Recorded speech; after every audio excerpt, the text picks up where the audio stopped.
तस्मै गुरवे नमः। श्रीचैतन्यमनःविष्टं स्थापितं येन भूतले स्वयं रूपं कदमयं ददाति सपदन्तिकम्। वन्देऽहं श्रीगुरो श्रीयुतपादकमलं श्रीगुरून् वैष्णवञ्च श्रीरूपं सग्रजातं सहगण रघुनाथान्वितं तं सजीवम् साद्वैतं सवधूतं परिजनसहितं कृष्ण चैतन्यदेवं श्रीराधा कृष्ण पादन सह गण ललिता श्री विशाखान्वितं च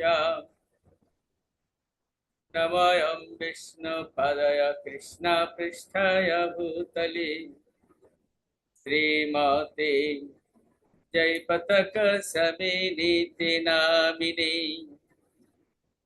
नमो आचार्यपादाय निताय कृपाप्रदायिने गौरकथा धमदाय नगरग्रामतारिणे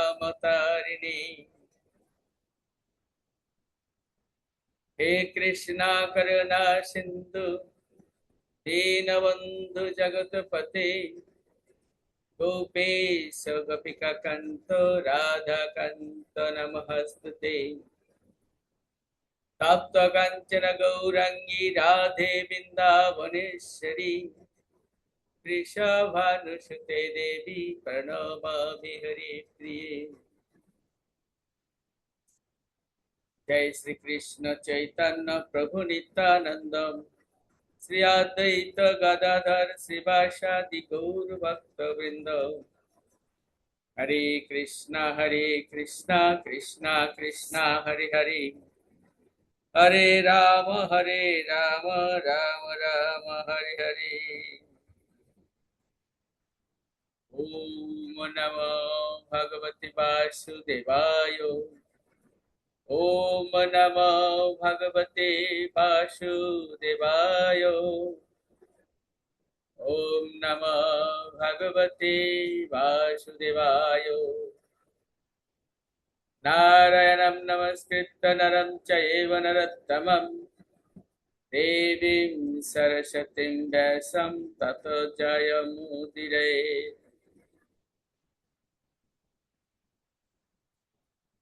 हरे कृष्णा। पंचाकल्पतरुभ्यश्च कृपा सिन्धुभ्येव च पतितानां पावनेभ्यो वैष्णवेभ्यो नमो नमः। गोवर्धनं धरं वन्दे गोपालगोपरूपिणं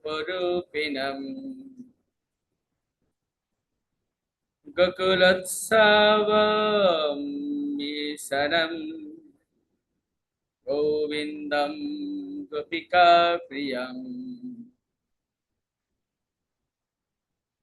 वन्दे नवघनश्यामं द्विभुजं मुरलीधरं पीताम्बरधरं देवं शरदं पुरुषोत्तमं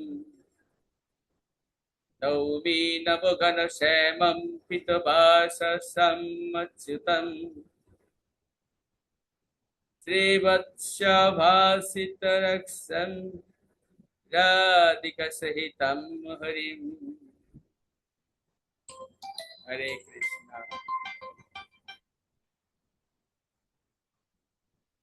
हरे कृष्णा। श्री गौर भक्तबृंद, आज पुरुषोत्तम मासेर द्वितीय दिन। আপনারা নিশ্চয়ই পুরুষোত্তম ব্রত পালন করছেন।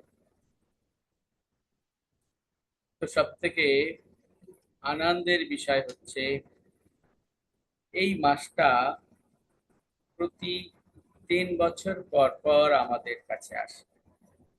3 বছর পর পর। আমি ওই দিন পাঠে বলেছিলাম যে পুরুষোত্তম মাস, এই যে আমরা কিভাবে বুঝতে পারবো যে কেন এই একটা মাস অধিক মাস হয়েছে। আরেকটা বিষয় আমরা বুঝতে চেষ্টা করব আজকে, এই মাসকে কেউ মল মাস বলছে কেন। স্মার্ট ও পণ্ডিতেরা একে মল মাস বলছেন, আবার বৈষ্ণবেরা বলছেন এটা হচ্ছে সর্বোত্তম, সর্বোৎকৃষ্ট, সর্বশ্রেষ্ঠ মাস, পুরুষোত্তম মাস। পুরুষোত্তম মাস ভগবান কৃষ্ণ স্বয়ং বলছেন, যেহেতু আমার নাম পুরুষোত্তম, তাই আমার নামে নামকরণ হবে এই মাসের নাম পুরুষোত্তম। এই মাসের অধিদেবতা আমি স্বয়ং। সেই জন্য আসলে দীর্ঘদিন ধরে, অনেক বছর ধরে এটা যদিও পুরুষোত্তম মাসের মহিমা বা বর্ণনা আমরা শুনছি গুরু গৌরাঙ্গ, গুরু বৈষ্ণব বা ব্রাহ্মণদের কাছ থেকে, তো তারপরও আমরা অনেক জায়গায় দেখেছি যে পুরুষোত্তম মাস সম্পর্কে বিন্দুমাত্র জানে না এরকম লোক আছে। আর কিছু কিছু লোক আছে, হ্যাঁ শুনেছি মাসটা ভালো, কিন্তু কেন ভালো, তবে হ্যাঁ ওই মাসটা কিন্তু ভালো মাস। হ্যাঁ, কেউ কেউ এরকম বলছে এই মাসটা মল মাস। মল মানে কি? মল মানে ময়লা, মলিন। কিন্তু আসলে এই মাসটা মলিন কাদের জন্য? কারা মনে করেন মলিন?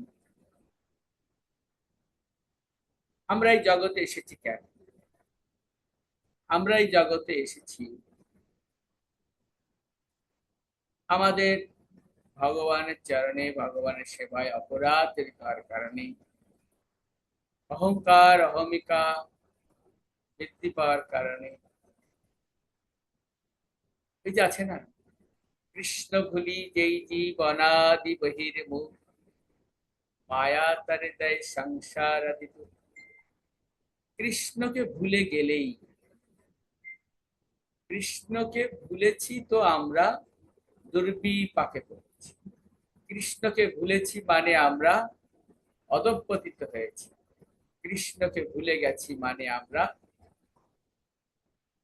আবার এই জড় জগতে অধঃপতিত হয়েছি, নিক্ষিপ্ত হয়েছি, এবং জন্ম মৃত্যুর চক্রে বারবার বারবার আমরা আবদ্ধ হচ্ছি।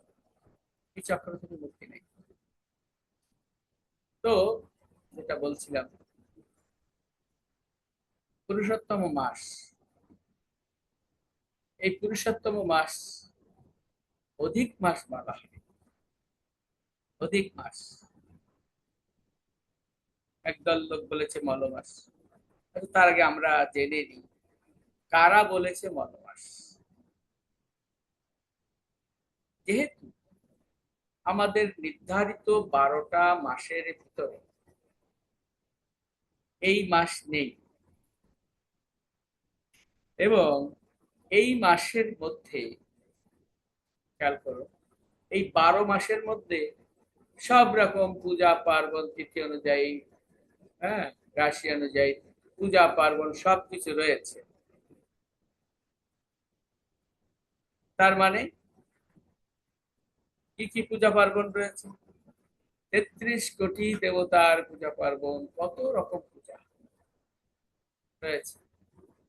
তারপরে শুভ দিন দেখে গৃহপ্রবেশ, সন্তানকে অন্নপ্রাশন, হ্যাঁ, তারপরে নানাবিধ, হ্যাঁ, জড়জাগতিক লাভের আশায় কত অনুষ্ঠান রয়েছে। এই 12টা মাসের মধ্যেই রয়েছে। অর্থাৎ যারা জড়জাগতিক সকাম কর্মী, জড়জাগতিক সকাম কর্মী যারা, তারা কিন্তু ভাবছে না হ্যাঁ গণেশ পূজা হবে, পয়লা বৈশাখ হালখাতা হবে, তারপরে যে যে মাসে যে যে পূজার কথা বলা হয়েছে, বিবাহ অনুষ্ঠান আদির কথা বলা হয়েছে, সব তারা কি শুভ কর্ম বলে মনে করে। আশ্বিন মাসে আসলে দুর্গা পূজা, মাকে পূজা না করলে মা আমাদের ধন সম্পত্তি কোথা থেকে দেবে, লক্ষ্মী পূজা, সরস্বতী পূজা, আরে সরস্বতী পূজা না হলে কি আমরা বিদ্যা অর্জন করতে পারি? তারপরে লক্ষ্মী পূজা না হলে ধন সম্পদ পাবো কি করে? এই যে পাবো কি করে, পাবো কি করে, যারা করে তারা হচ্ছে সকাম করে। একটুখানি ঘুরিয়ে যদি তারা একটু ডিপলি চিন্তা করে ভাবে যে জস্মিন তুষ্টে জগৎ তুষ্টে, কৃষ্ণকে সন্তুষ্ট করলে সবকিছু পাওয়া যায়, তারা মনে করে বাহ, তাহলে লক্ষ্মী দেবীকে কি জন্য, দুর্গা দেবী কি জন্য, কালী দেবী কি জন্য তাদের পূজা কেন করানো হচ্ছে? অবশ্যই তাদের শ্রদ্ধা ভক্তি করতে হবে, কিন্তু একটুখানি ভাবো, এই সমস্ত পূজা পার্বণ করে যখন আমরা প্রণাম নিবেদন করি, তখন সেই সমস্ত দেব দেবীর কাছে আমরা কি চাই? জড়জাগতিক সুখ চাই, জড়জাগতিক আনন্দ বিলাস, টাকা পয়সা, ধন দৌলত, সুন্দরী স্ত্রী, সুন্দর স্বামী, এগুলো চাই। এগুলো আমরা যদি পাই, তাহলে আমরা ওই দেবী দেব দেবীর প্রতি আকৃষ্ট হয়ে যাই এবং ভালো থাকে, আপাতত ভালো থাকে। একটা জিনিস কেউ ভাবে না যে এই জড় জগতে 2 দিনের সংসার, 1 দিন 2 দিন, বড় করে 5 দিন 1 মাস, তারপরে এই জড় জগৎ সবকিছু ধ্বংস হয়ে যাবে, ইভেন দেন আমিও ধ্বংস হয়ে যাব, তাই না? ধ্বংস অর্থাৎ অস্থায়ী এই জগৎ।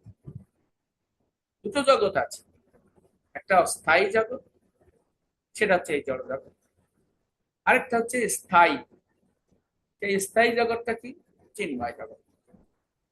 তথা ন ভাষায়তে সূর্য, না শশাঙ্ক, না মারুত, যদ্গত না নিবর্তন্তে তত্ত্বম পরমম। ভগবান বলছে আমার ধামে যে যাবে, সেখানে থেকে তাকে আর ফেরত আসতে হয় না।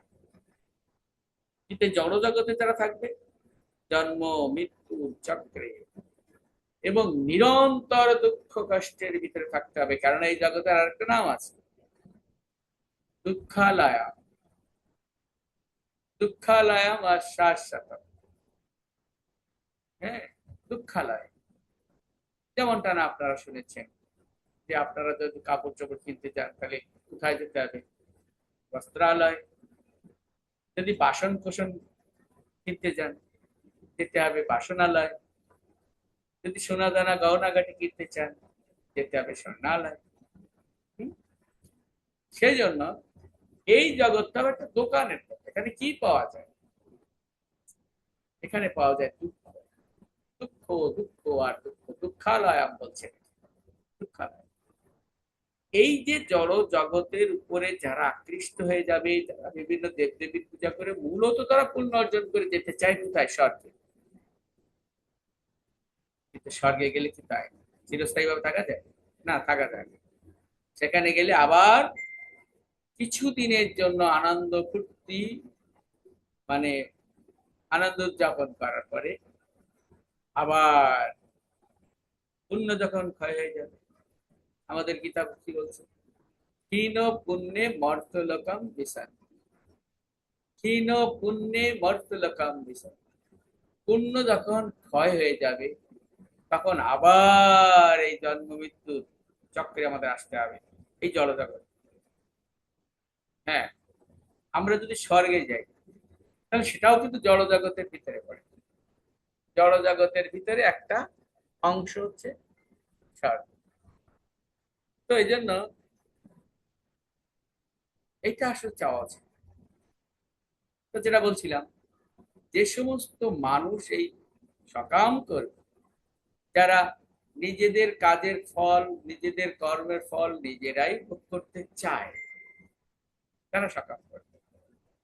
তারা মনে করে যে আমরা পরিশ্রম করেছি, একটু ঠাকুর দেবতার একটু পূজা করবো, তাহলে সবাই খুশি হবে, ঠাকুর দেবতা খুশি হলে আমরা একটু ভালো থাকবো, তাদের আশীর্বাদ লাভ করবো।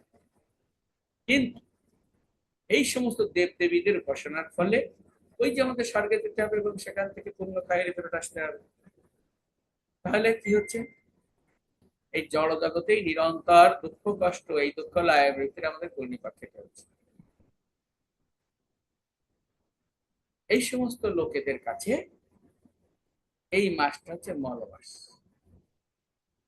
এই মাসটা হচ্ছে মলমাস, মানে ময়লা মাস, অপবিত্র। আমাদের কি কথা বলছে? আমাদের মতো অধপতিত জীবদের আর কি কথা? দেখুন, আপনারা সবাই দ্রৌপদীকে চিনেন, পঞ্চ পাণ্ডবের স্ত্রী, পঞ্চসতীর ভিতরে একজন সতী তিনি। তো তিনি যখন আগের তার জীবনে, আগের জন্মে তিনি মেধা ঋষির কন্যা ছিলেন। মেধা, এই মেধা ঋষি অল্প বয়সে স্ত্রীকে হারিয়েছেন, কন্যাটা তার কাছে মানুষ হচ্ছিল। তো মেয়েকে যে বিবাহের উপযুক্ত হয়েছে সেই কথা তিনি খেয়াল করেনি। ওদিকে ওই দ্রৌপদী কি করেছে, সে তার সমবয়স্কা যে সমস্ত মেয়েরা ছিল তাদের বিয়ে হয়ে যাচ্ছে, সন্তান হয়ে যাচ্ছে, স্বামী সুখ লাভ করছে, সন্তান কোলে নিয়ে তারা খুব সুখী আনন্দ করছে, এইগুলো দেখে তার মন খুব চঞ্চলের। কিন্তু বাবাকে তো বলতে পারতো না, বাবা আমাকে বিয়ে দিয়ে দাও, এরকম বলতে পারতো না। এইরকম অবিবাহিত অবস্থায় দ্রৌপদী পিতৃবিয়োগ হয়। অর্থাৎ মেধা ঋষি, মেধা ঋষি কি হয়, তিনি এই দেহ ছেড়ে চলে যান। তখন তো একেবারে অসহায় হয়ে গেছে, মা নেই, বাবা নেই, ভাই নেই, বোন নেই, আত্মীয় স্বজন নেই, খুব দুঃখে ভারাক্রান্ত। ঠিক সেই সময় দুর্বাসা মুনি যায় এই দ্রৌপদীর আশ্রমে। দ্রৌপদী তখন দ্রৌপদী নাম ছিল না, নামটা অন্য নাম ছিল। তার আলয়ে চলে যায় সান্ত্বনা দেওয়ার জন্য। আর যেহেতু একজন মুনিকন্যা, মেধা ঋষির কন্যা, তিনি জানতেন মুনি ঋষিরা আসলে তাদের সম্মান জানাতে অত্যন্ত শ্রদ্ধার সঙ্গে দুর্বাসা মুনির পূজা করেছে, হ্যাঁ, পূজা করেছে, এবং তার শ্রদ্ধা ভক্তিতে খুব সন্তুষ্ট হয়েছিল আমাদের দুর্বাসা। তো দুর্বাসা মুনি খুব খুশি, বলছে, কন্যা কি বর চাও বলো, আমি তোমার বাবার বন্ধু, তুমি আমার কন্যা সম, তোমার সেবায় খুব সন্তুষ্ট হয়েছে, কি বর চাও? তখন ঝরঝর করে কেঁদে দিয়েছে দ্রৌপদী, কান্না করে দিয়েছে। কি হলো, তুমি আমার কাছে বর চাও, তুমি কাঁদছো কেন? তা বলছে, হে ঋষি বর, আমি কাঁদছি, এই জগতে তো আমার আর কেউ নেই, বাবা মা ভাই বোন, কার আশ্রয় থাকবে? আমি একটা বিবাহ উপযুক্ত মেয়ে, চারিদিকে বিপদের হাতছানি, তখন তো ঠিক কার কাছে থাকবে? তখন দুর্বাসা মুনি বলছে, ও চিন্তা করো না, আগামী 3 মাস পরে পুরুষোত্তম মাস আসছে, তুমি এই পুরুষোত্তম ব্রত করবে, পুরুষোত্তম মাসের পূজা করবে, সঠিক নিয়মে ব্রত করবে, আমি তোমাকে দেখিয়ে দেবো কি কিভাবে করতে হয়, তাহলে তুমি তোমার অভিষ্ট ফল লাভ করতে পারবে। কি লাভ করতে পারবে? অভিষ্ট ফল লাভ করতে পারবে। তখন ওই দ্রৌপদীর মনে পড়ছে, আরে কোন মাসের কথা বললেন আপনি? সপ্তম মাস, কিন্তু সেটা তো মল মাস, ময়লা মাস। এটা ভালো হলো কি করে? আর আপনি আমাকে এরকম মিথ্যা একটা ভাষা দিয়ে যাচ্ছেন। হুম? এই না আপনি বললেন আপনি আমার পিতার সমান, আপনি একটা মলমাস নিয়ে আমার কাছে কথা বলছেন। মলমাস, আপনি মিথ্যাবাদী, আপনি আমার ভালো চান না। কি বলছো তুমি? না না না না, আপনি আমার ভালো চান না। আমি আপনার কাছে কি চেয়েছি আর আপনি আমাকে কি দেওয়ার জন্য বলছেন? একটা মলমাসের পূজা করতে বলছেন। চোখ রাঙিয়ে চোখ লাল করে বলেছে। আর দুর্বাসামণি তো ততটা খাপা, রাগী না। সবাই জানেন না দুর্বাসামণি সামান্য একটু 19-20 হলেই অভিশাপ দিয়ে বসে। অনেক কষ্টে নিজেকে সংযত করেছে দুর্বাসামণি। কি বলছে? তোমার বাবা আমার বন্ধু, তুমি আমার কন্যা সম, তাই তোমাকে কিছু বলছি না, অভিশাপ দিলাম না। আমি অভিশাপ দিলাম না, কিন্তু এই যে মহাপবিত্র মহান যে মাসকে তুমি অবজ্ঞা করেছো, এর শাস্তি তুমি পাবে, এর শাস্তি তুমি পাবে বলে দুর্বাসামণি চলে গেছে। আর চলে গেছে মানে দ্রৌপদী একেবারে কাহিল, জরাগ্রস্ত।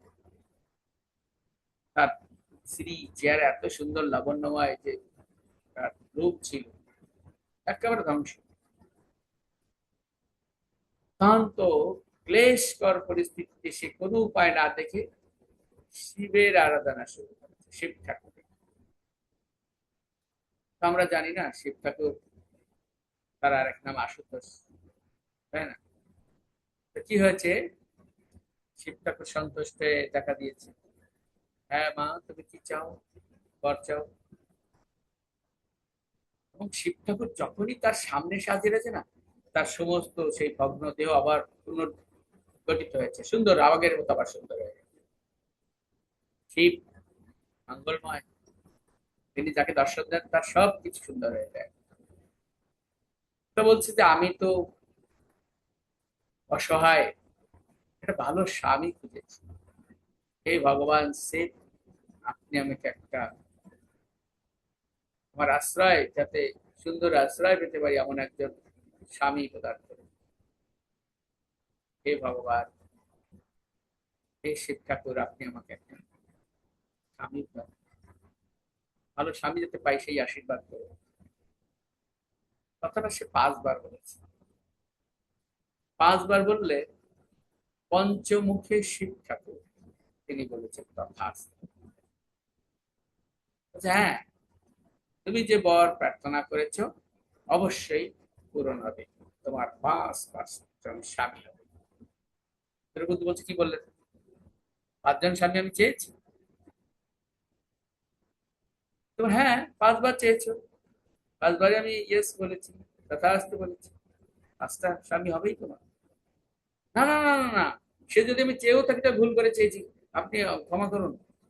তবে না, আমি শিব, যা মুখ দিয়ে উচ্চারণ করেছি তা তো হবেই। কেন আমি এরকম সবার সামনে লজ্জিত হয়ে যাব?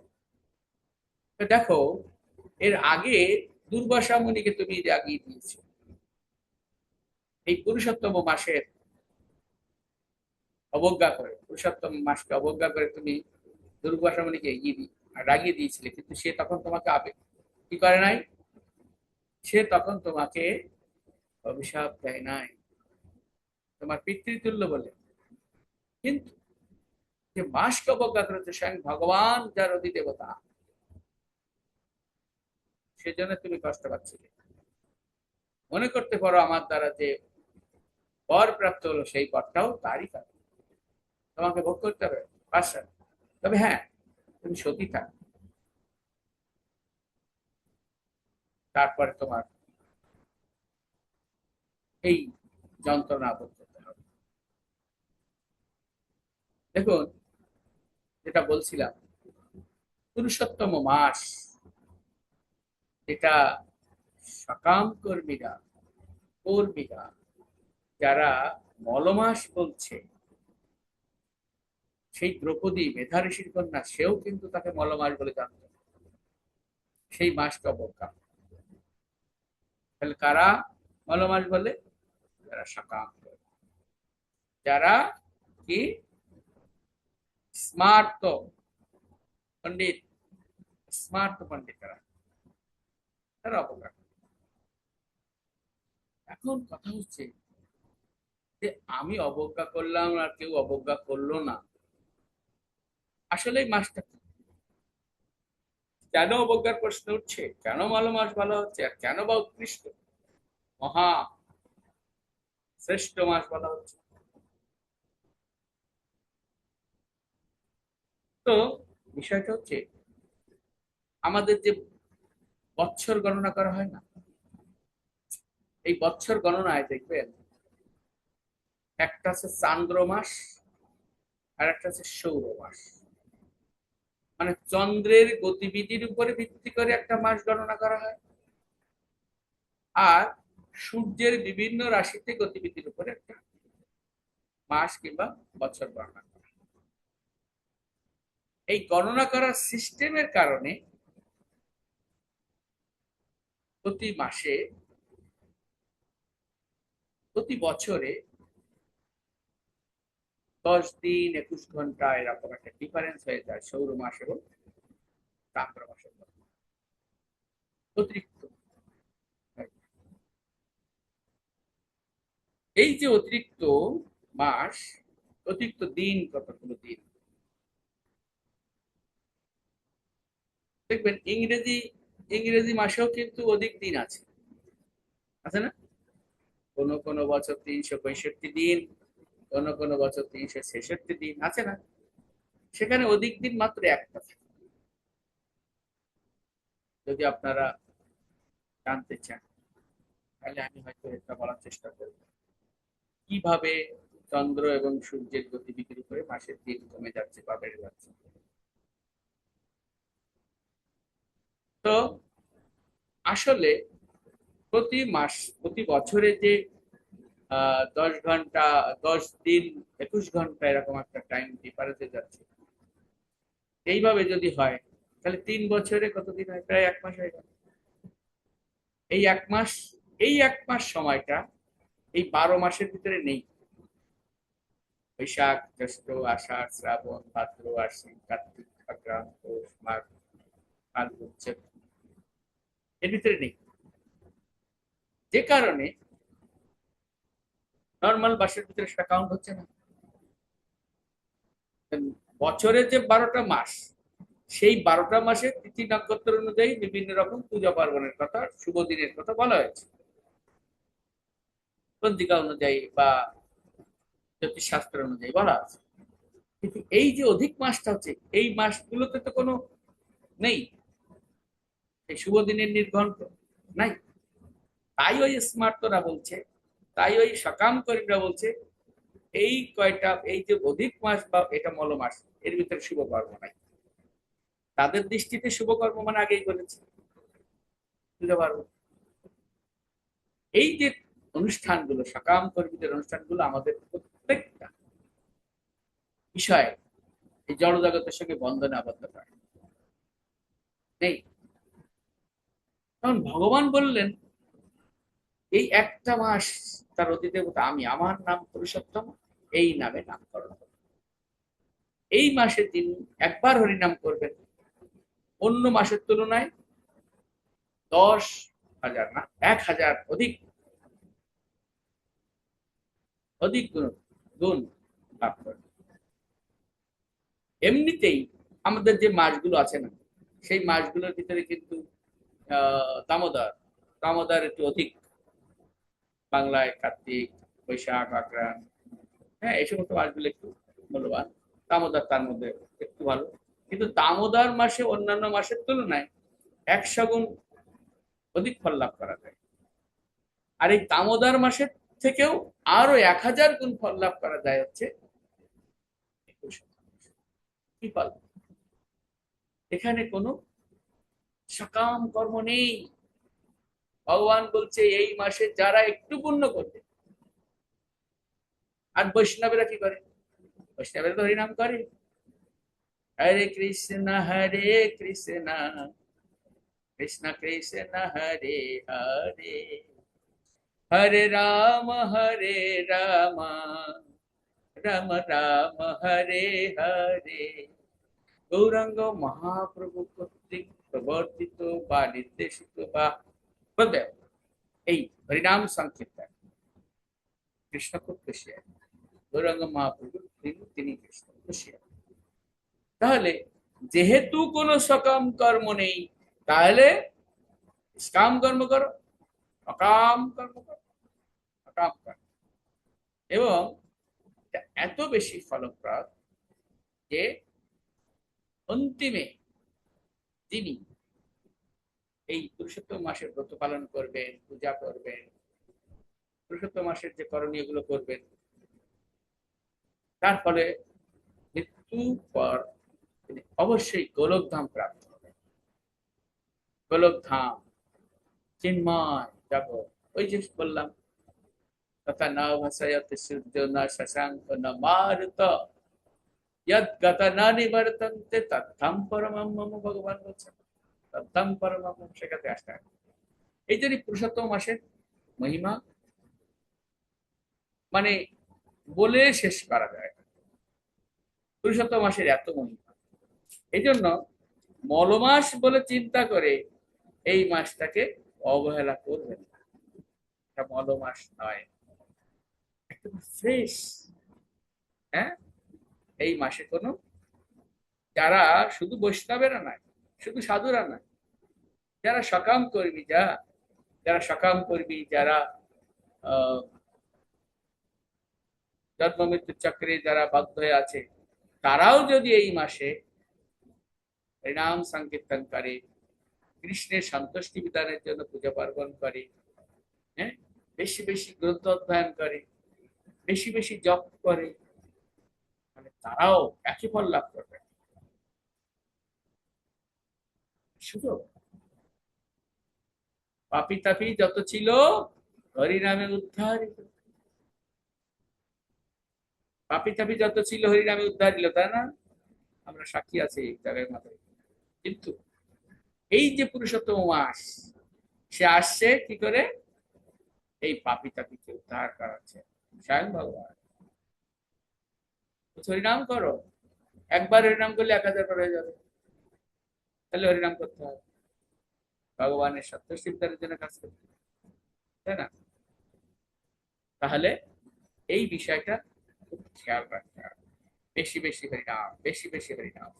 যারা আপনারা নিয়মিত গীতা ভাগবত অধ্যয়ন করেন, তাদের জন্য বলা হচ্ছে যে আমাদের গীতার যে 15 নম্বর অধ্যায়টা, 15 নম্বর অধ্যায় কি আছে? পুরুষোত্তম অধ্যায়। প্রতিদিন একবার অন্তত এই 20টা শ্লোক অধ্যয়ন করবেন, তত কাজের মাঝখানেও একবার অধ্যয়ন করবেন। 33 সংখ্যা খুব গুরুত্বপূর্ণ, খুব গুরুত্বপূর্ণ, খুব গুরুত্বপূর্ণ। এই জন্য বলছে যে 33 সংখ্যাটা এত গুরুত্বপূর্ণ যে এই মাসে আপনি ভগবানকে 33 বার প্রণাম করবেন বলতে। আরেকটা বিষয় আছে, যেটা হচ্ছে গঙ্গা স্নান। গঙ্গা স্নানের মহিমা অপার অপার অপার।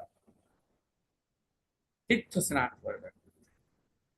যদিও আমাদের গুরু মহারাজ বলছে যদি কারোর বাড়ি গঙ্গা থেকে অনেক দূরে থাকে, তাহলে প্রতিদিন স্নান করার সময় মাথায় জল দেওয়ার সময় বলবেন গঙ্গা গঙ্গা গঙ্গা। গঙ্গা ওখানে আবির্ভূত হবেন, গঙ্গা দেবী। তারপরেও মহারাজ শুদ্ধ ভক্তরা বলছে সুযোগ পেলে একটা পবিত্র নদীতে দিয়ে স্নান করুন, একবার করুন, একবার গঙ্গা স্নানে এই মাসে, পুরুষোত্তম মাসে একবার গঙ্গা স্নানে কিন্তু 12,000 বছর, অন্যান্য সময়ের 12,000 বছর গঙ্গা স্নানের সমান। এই পুরুষোত্তমে যারা একবার গঙ্গা স্নান করবে, তাদের অন্যান্য মাস বা বছরগুলিতে 12,000 বার গঙ্গা স্নানের সমান হবে। তাহলে ভগবান কতটা কৃপা নিজে হাতে ঢেলে দিয়েছে এই পুরুষোত্তম। পুরুষোত্তম মাস পালন করতে হবে। পুরুষোত্তম মাস কি জয়। তাই না? এই জন্য এখানে কয়েকটা করণীয় রয়েছে আমাদের। সেই করণীয় গুলো এরকম, অনেক কাহিনী রয়েছে যেটা আমাদের সবাইকে পালন করতে হবে। বলছে মঙ্গল আরতি, প্রাত স্নান এবং মঙ্গল আরতি এই মাসে যারা ভক্ত আছে তারা প্রতিদিন মঙ্গল আরতি করে, ব্রাহ্ম মুহূর্তে স্নান করে। কিন্তু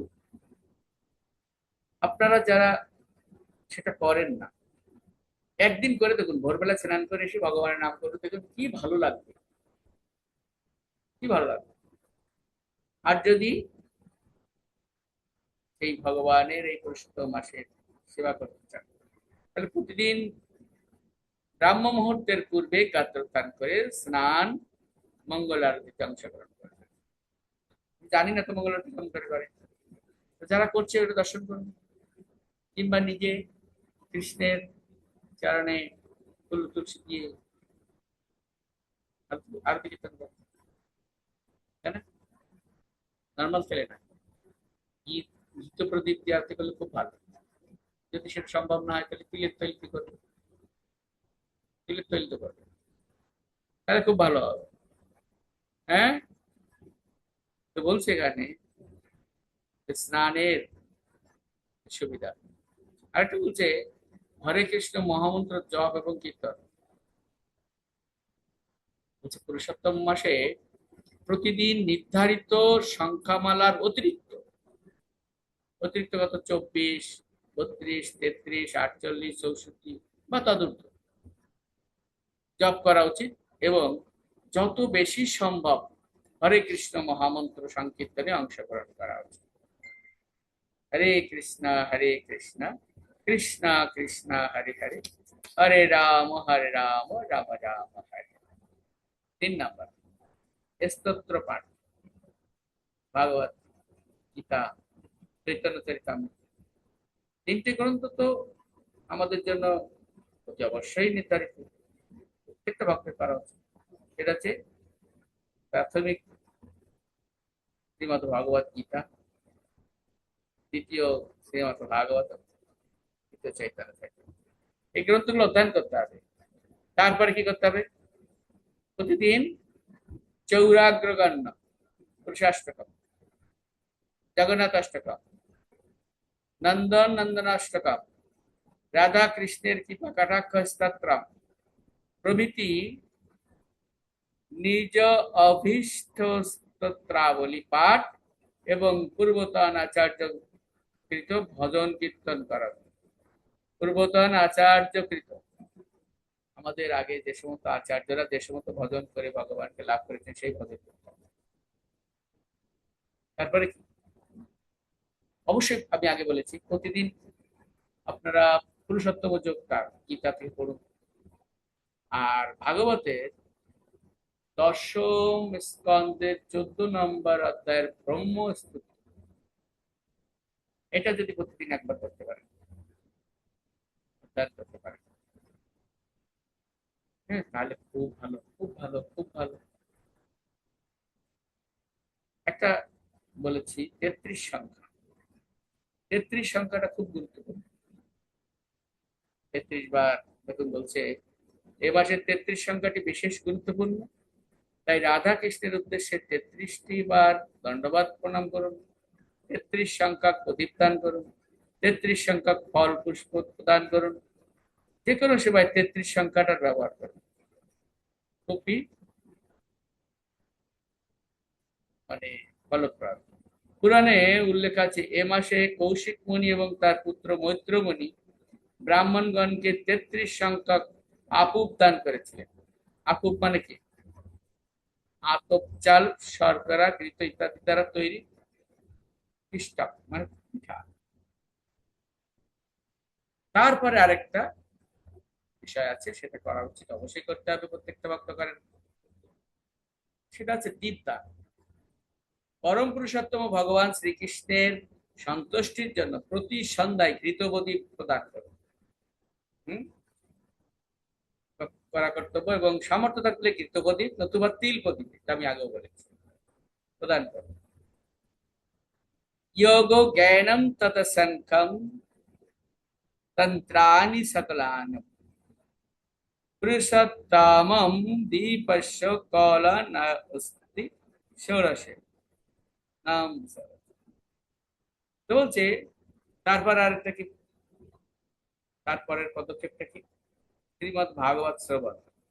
মানে করতে পারবেন না, শ্রবণ করুন, ভাগবত শ্রবণ, প্রতিদিন ভাগবত শ্রবণ করুন, কিছু না কিছু কথা ভাগবতের কথা শ্রবণ করতে হবে প্রতিদিন। শ্রীমদ ভাগবত এবং অন্যান্য সৎ গ্রন্থাদি অধ্যয়ন করা উচিত। বিশেষ করে যেটাই বললাম, শ্রীমদ ভাগবতের দশম স্কন্ধে বর্ণিত ব্রহ্মস্থিতি এবং শ্রীমদ ভাগবত গীতা পঞ্চম অধ্যায়, এটা অধ্যয়ন করতে হবে। আর যদি আরেকটু জানতে চান, আরেকটু কি মজা আনন্দ, যত এই সমস্ত কাজগুলি যত করবেন তত ভালো। তাহলে আরেকটু ভালো কথা বলি, অবিশ্বাস, অবিশ্বাস গ্রহণ করতে হবে। যদি করতে পারেন খুব ভালো, খুব ভালো। পুরুষোত্তম প্রতি অবিষ্যান্ন ভোজন করবেন। অবিষ্যান্নটা কি?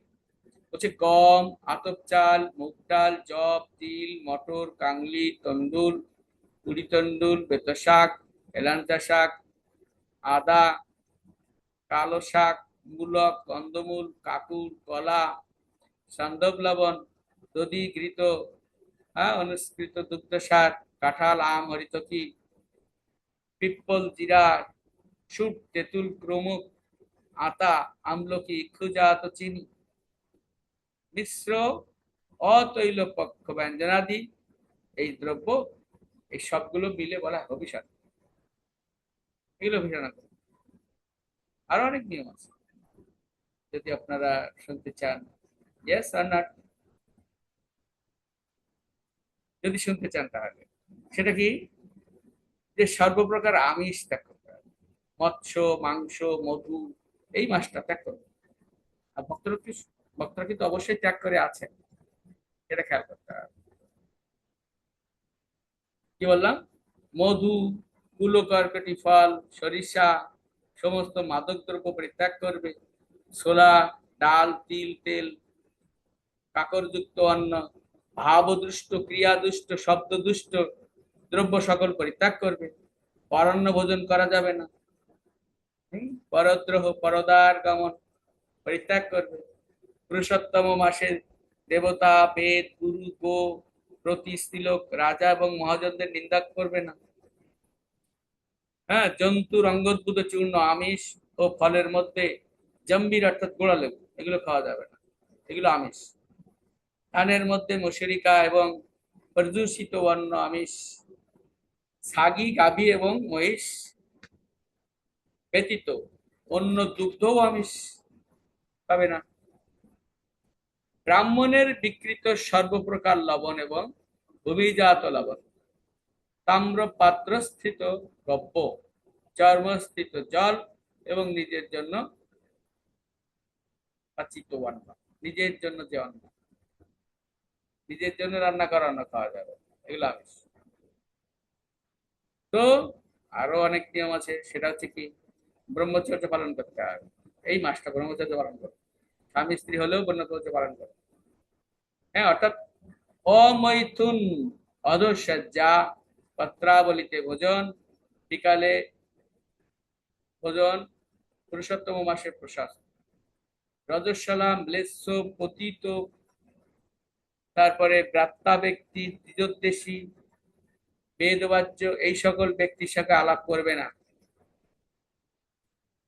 যার মুখে ভাই হরি কথা নাই, তার কাছে তুমি যেও না।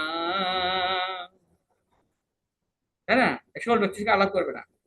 এই সকল ব্যক্তির দৃষ্টি এবং কাক দৃষ্ট অন্ন, এই যে সমস্ত ব্যক্তিগুলোর কথা বলা হলো, এদের দৃষ্টি পড়েছে যে অন্ন, সেটা খাওয়া যাবে ব্রত যদি করতে চায়। কাক দৃষ্ট অন্ন, কাকে যে অন্ন দর্শন করেছে। হ্যাঁ, তারপরে সুতকান্ন, দীপার্জিত অন্ন, তারপরে ধান গ্রহণ করবে না। পেঁয়াজ, রসুন, পেঁয়াজ, রসুন, ছত্রাক, গাজর, লালিতা, তেমুক নামক মূলা এবং সজিনা এ সকল পরিত্যাগ করো। কার্তিক এবং মাঘেও এই সকল নিয়ম ব্রত করতে হয়। কার্তিকীতে ব্রত করি আমরা, সেই ব্রত করি, এইভাবে করতে হয়। তাহলে কি করতে হবে? প্রাতঃকালে উঠে পূর্বাহ্নিকী ক্রিয়া সমাপন পূর্বক শ্রীকৃষ্ণকে ভক্তিপূর্বক হৃদয়ে স্মরণ করে পূর্বোক্ত নিয়মগুলি গ্রহণ করবে। ব্রত 3 প্রকার আছে: উপবাস, নাক্তাবিষ্যান্ন গ্রহণ এবং এক ভোজন। ব্রতির পক্ষে যেটি কর্তব্য বলে বোধ হয় তা নিশ্চয়ই করে এই ব্রত আচরণ করবে। যজ্ঞ করা খুব ভালো এই মাসে, যজ্ঞ করতে হবে। ঠিক আছে, তো এই হচ্ছে আজকে আমাদের আলোচনা। আর একটু আলোচনা করলে বেশি হয়ে যাবে সময়, যেন সকলের কাছে বিনীত প্রার্থনা। এটা হচ্ছে মল মাস নয়, এটা কি মাস? এটা হচ্ছে মহা পবিত্র সর্বশ্রেষ্ঠ মাস। স্বয়ং ভগবান যার অধিদেবতা, এই মাস পালন করতে হয়। হরে কৃষ্ণ।